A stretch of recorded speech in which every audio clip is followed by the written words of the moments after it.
You're listening to international investment advisor Doug Goldstein on the Goldstein on Gelt show, the financial show where we'll talk about how you can make the most of your money.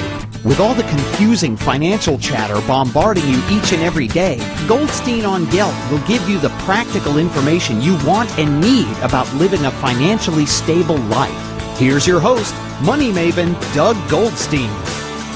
Okay, we are back. I'm very happy to have on the Goldstein on Gelt show Charles Duhigg, who's a staff writer at the New York Times and author of a fabulous and recently published book called The Power of Habit.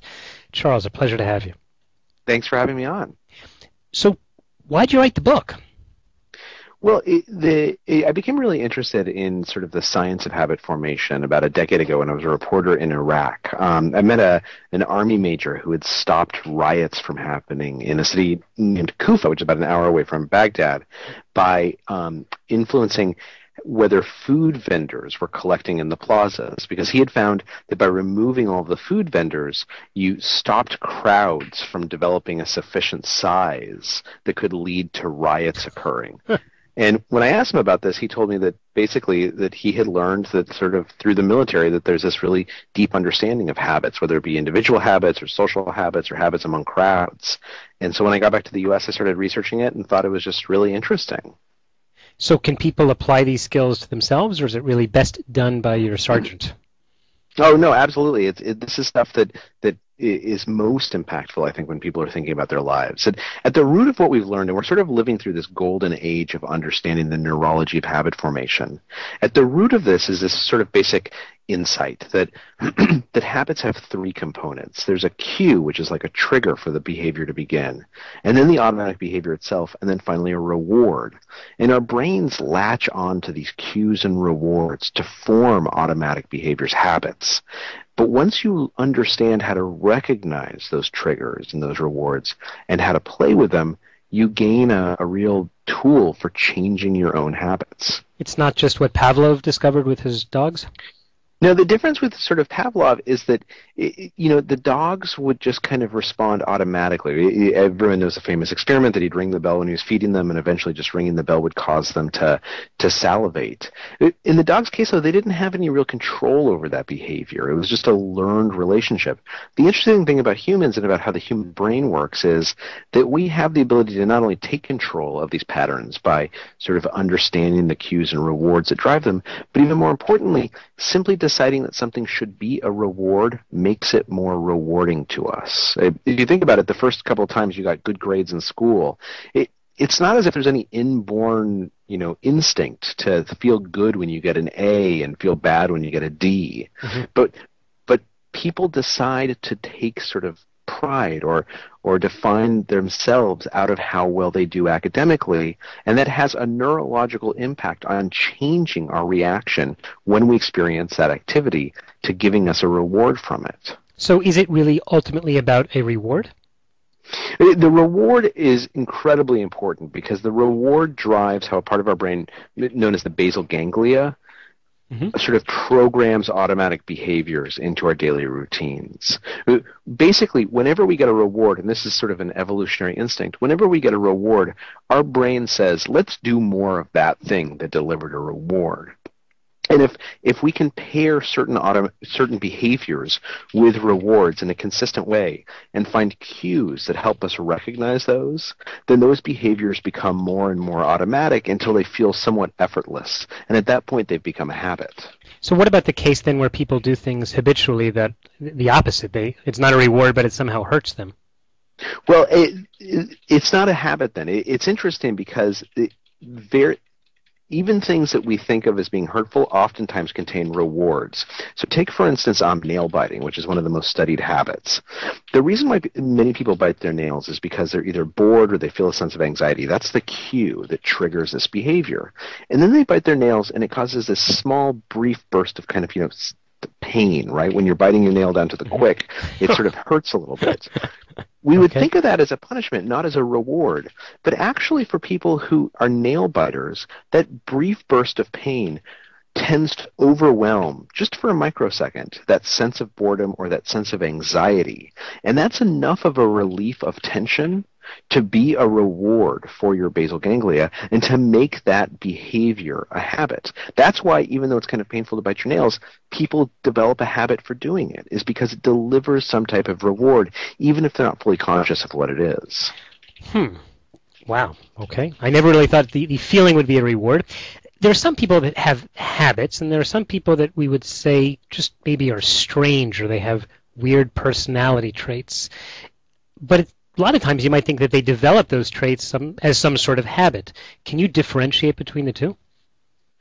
I think it depends on the person. There's obviously some people who have, conditions that we know are rooted in biochemistry. It appears to be that autism and Asperger's, for instance, have biocognitive causes. And so in their cases, oftentimes they have trouble, their brains have trouble processing rewards in ways that allow them to learn as easily as other people. But sometimes people just have kind of interesting personalities because they are prone to enjoying a certain type of reward in a certain way, and we think that there are biochemical reasons for that. Okay. We are talking with Charles Duhigg, who's a staff writer at the New York Times, and he is the author of the book called The Power of Habit. Charles, you've spoken a lot, at least in the beginning of this show, you were explaining something about habits, but a lot of what you've written about is about habit forming in the corporate world. So obviously there are real business implications to your research. Absolutely. Companies want to understand customer habits. In fact, one of the stories that we tell in the book is about how Target analyzes shoppers' habits to try and determine which customers are pregnant, even if they haven't told the store, Okay. or in some case their own family that they're pregnant. But companies also want to understand their employees' habits. They want to really understand how to help their employees or make their employees more efficient or more productive. And so they study the habitual behaviors within the corporate setting. One of the stories in the book is about Starbucks, and Starbucks basically realized that in order to encourage its employees to be better at customer service, they needed to strengthen their willpower habits so that they were able to make it through an 8-hour shift without, kind of melting down. Sure. And through very sort of regimed training systems, you can help employees or your kids or your family members develop new willpower habits. It makes it easier for them to use their willpower. All right, so let's focus on this willpower thing for a minute. My day job is that I'm a financial advisor. I only do the radio once a week.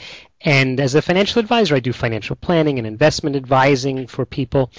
And one of the things that I would say is that a lot of times, and with all due respect to my clients, I find that they lack the willpower either to keep a budget or to spend less than they earn or to invest reasonably. So being that they're not Starbucks and they probably don't have the millions to invest in people to analyze how they're acting, do you have any suggestions for people like that to develop the willpower? Absolutely. There's been a lot of really interesting studies looking at saving habits. And what they found is that very often, for a reward to be effective, it has to come very, very quickly after the behavior. So the hard thing about saving is that sometimes you'll save for years or decades, and you really won't have any reward from it, right? You're saving up, your kid's born, and you're saving up for their college fund. But that's 18 years away. Mm-hmm. Every week, if you take a portion of your paycheck and put it in an account, you don't get any reward from that. So what experiments have done is that they've tried to deliver some kind of immediate reward for people who increase their savings rate. There's one very famous experiment that was done in Peru. And what they found is that even something as small as just having someone tell them, good job, like congratulations on saving so much cash this week. Your account went up by $15, and you should feel really, really good about that. Just that is enough to help people to develop saving habits. So if someone's trying to increase their financial literacy or their financial willpower, what they should do is that when they actually do this good behavior, they need to give themselves some type of reward. Maybe that means you keep track of it on a chart and you sort of pat yourself on the back every Friday when the account goes up a little bit. Maybe you allow yourself to, have a nice relaxing dinner with your spouse after you've deposited $250 into your account for the kids' college plan. But what really matters is that you deliver some kind of reward, because otherwise it's very hard for your brain to turn that behavior into an automatic pattern. Mm-hmm. And it's okay to reward yourself, or is it better to try and work with a buddy? Either one. I mean, the nice thing about a buddy is that very often it has this social reinforcement value, right? If you're saving with someone else and you do it and you save that week, they tell you, good job. Like, I noticed the account went up if you're doing it with your spouse. But it doesn't really matter as much as long as there is some kind of reward there. Although we do know that social reinforcement is a very, very powerful type of reward. What about the habit of being able to deal with the volatility in the market? Some of my clients are very cool when the market goes down and they hold on, and some of them, it's a real big panic for them. Is that something that's a habit, or is that just each person's individual tolerance for risk? Well, it can be a habit, right? Mental habits and emotional habits are some of the most powerful and common ones out there. That being said, there's probably some kind of reward that's being provided by that panic. Either they feel a sudden sense of control or responsibility because they're paying attention to it and they're panicking over it, and that means that they must be on top of it.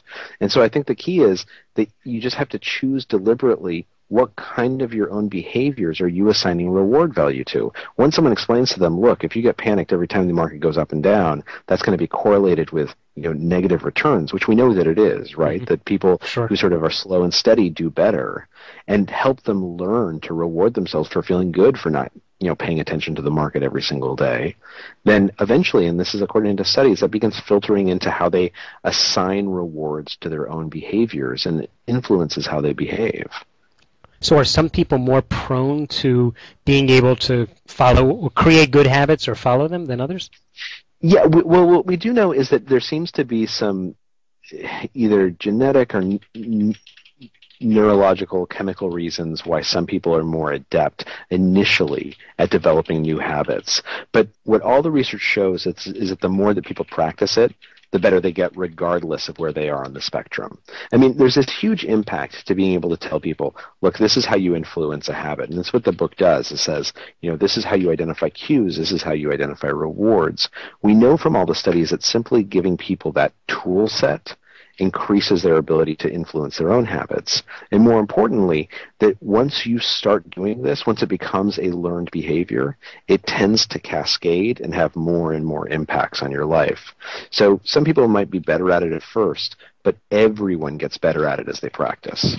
Well, that is very, very optimistic and gives us a lot of hope. We've been talking to Charles Duhigg, who wrote the book called The Power of Habit. Charles, we're just about out of time, but tell me in the last few seconds, how can people follow your work? Sure. I'm a reporter for the New York Times, so if they're Times readers, I'm in there. Or if they want to reach out to me, my website is charlesduhigg.com or thepowerofhabit.com, and I'd love to hear from anyone. Great. Charles, thanks so much for your time. Thank you.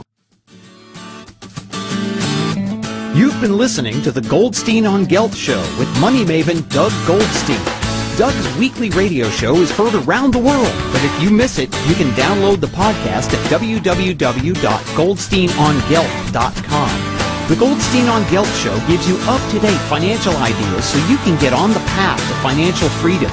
If you'd like your questions answered on the air or off, send Doug an email to doug@profile-financial.com. It's your money for your future, so join Doug every week to build your wealth on the Goldstein on Gelt Show.